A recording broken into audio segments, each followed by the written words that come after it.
Desperado, why don't you come to your senses? Alright, so this is going to be my review for the movie Wyatt Earp from 1994.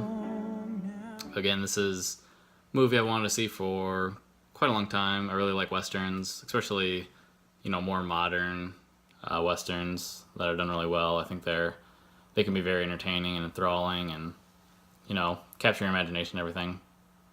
And this movie has not a very good reputation, so this kind of took me a while to see it. And I'll get into like the comparisons of Tombstone a little bit later. But just to start out with, so this is of course the Kevin Costner movie, directed by Lawrence Kasdan and also written by Lawrence Kasdan and Dan Gordon. So if you don't know Kasdan, he was involved writing quite a few of the Star Wars movies, Return of the Jedi, Empire Strikes Back, as well as I think this newest one, The Force Awakens. So a really good writer. So he directed and partially wrote this. And this is 94, so it's after Costner's coming off of a pretty big year. 1990 is when he did Dances with Wolves, and I'll kind of get into that a little bit later as well. But, so Kevin Costner's a pretty big star. This is probably just kind of a guess that this is like a big passion project he wanted to do. It's another sprawling, like, Western epic. It's over 2 hours. Let me double check. It's 3 hours, so it's 3 hours and 10 minutes. Pretty long movie. I'm sure that's one of the reasons, kind of hurt it a little bit. I'll get into that. But if you don't know the story of Wyatt Earp, so he's a real guy. This is based on a real biography. Wyatt Earp was a lawman in the West. So most famously, the shootout at the OK Corral. But I thought I'll just go through this one quickly, some of the plot at least. I thought it was interesting to see the first half of this movie. So there's basically two halves, just the way I'll talk about it. First half's really interesting, kind of shows him as pretty young. His older brothers, James and Virgil, are off to war. They're in the Civil War, and he sees them come back home. Virgil is played by Michael Madsen. James is played by David Andrews. I don't really know that actor. But anyways, they come back to the Civil War, and, his father, played by Gene Hackman, Nicholas Earp, kind of makes a big deal of family sticking together.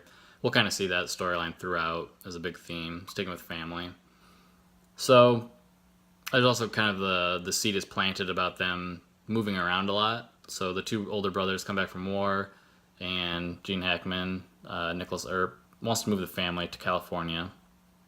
And that's kind of where Wyatt Earp gets that kind of same sense of wanting to venture around quite a bit. And we'll see that throughout the movie. But actually being in California, he comes back to marry a woman. So his first wife, which I thought was interesting because I didn't know that, specifically from Tombstone. It doesn't get into his early life. But he has a wife, and she gets sick, and she dies from typhoid. So that part's pretty interesting to see his early life. And then after that, he just goes on a drunken rampage, goes to like Alabama. He's just pretty much a drunk, homeless bum for 9 months to a year. And then he gets into some pretty serious trouble. He steals some horses, which is a really big offense in the West. Back in the 1800s, they hang people for that, and he has that coming to him. He's gonna be hung if he sticks around for this trial, but his father, Nicholas, is a lawyer, so he pays his bail, says that he's gonna watch him, but then he tells Wyatt to run and never come back. And part I liked about that was that Gene Hackman has a pretty sweet beard at that scene. He's not in this movie very much at all. Gene Hackman has like third billing, but is very little screen time. So after this is when we kind of get into the more familiar Wyatt Earp. He's actually doing like buffalo hunts, and that's where he meets the Mastersons. So Bat Masterson and Ed Masterson, and Bat is played by Tom Sizemore, and Ed is played by Bill Pullman. And they are doing these buffalo hunts together. Kind of interesting. Again, something I didn't know about his past. And then they start to be a lawman in Kansas. I believe they're in like Wichita area of Kansas at this time. And they all come on to be lawmen. Eventually, we see Wyatt meeting Doc Holliday down in Texas. He's doing something. And then he gets asked back to come back to Dodge City. And that's where he really made his name, was in Dodge City as like a really, really strict deputy marshal of the town, just not letting anybody with guns come in and just being extremely strict about it. So that's where he made his name. Everybody knew him, knew that he's a real hard ass and stuff like that. So that's the first half of the movie. I liked this part of it. It was interesting because I didn't know a lot of this history, especially with like his wife. I knew about Bat Masterson and stuff, so it was interesting to see him meet them. It would have been nice to actually, see them later, but it's based on a true story, so he kind of leaves them at Dodge City. And up until that point, there's just interesting little facets of his life that I didn't know about. So that's kind of cool to see.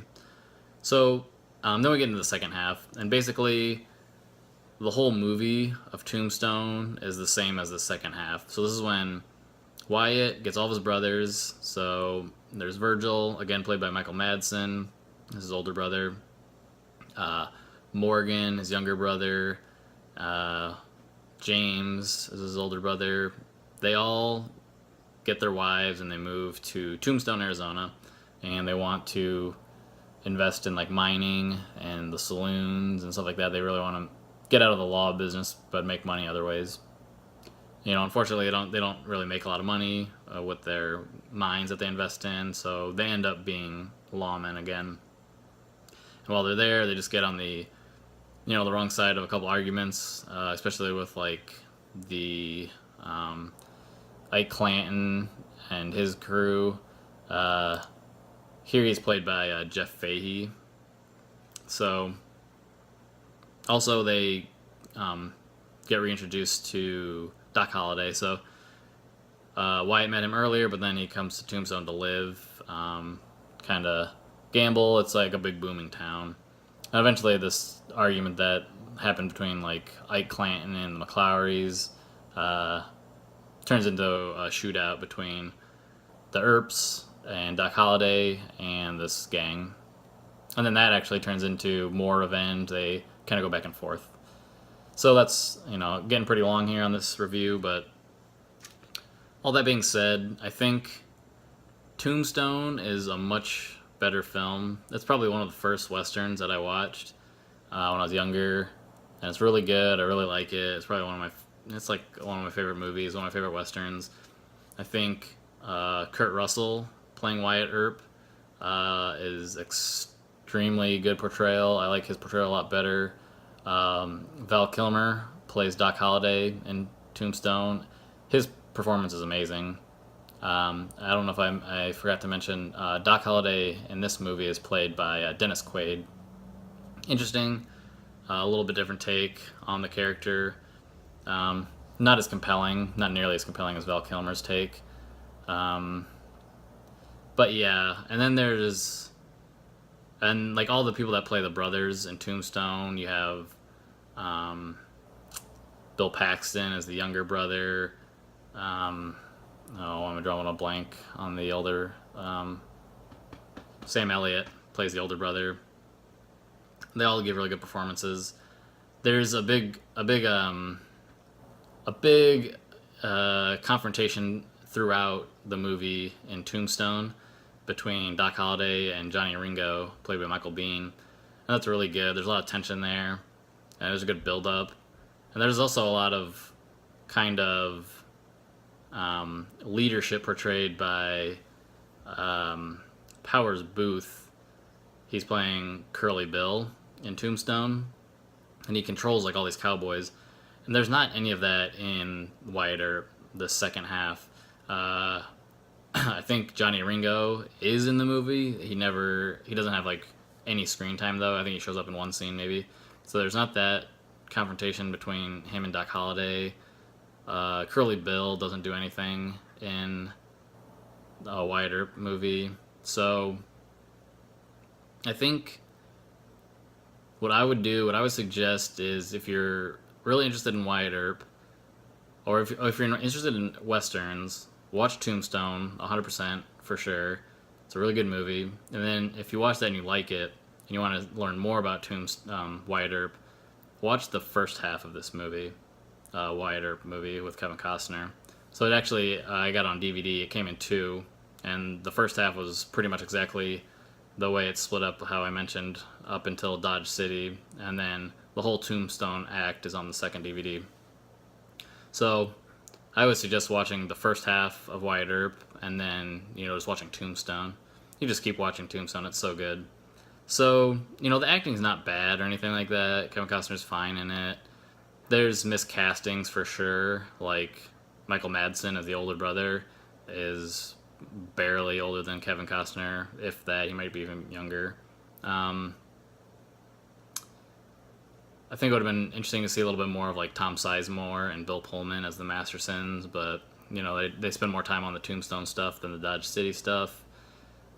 Dennis Quaid's performance as Doc Holliday, again, it's okay. Everybody gives okay performances, but it's just really hard for me personally, I have some bias.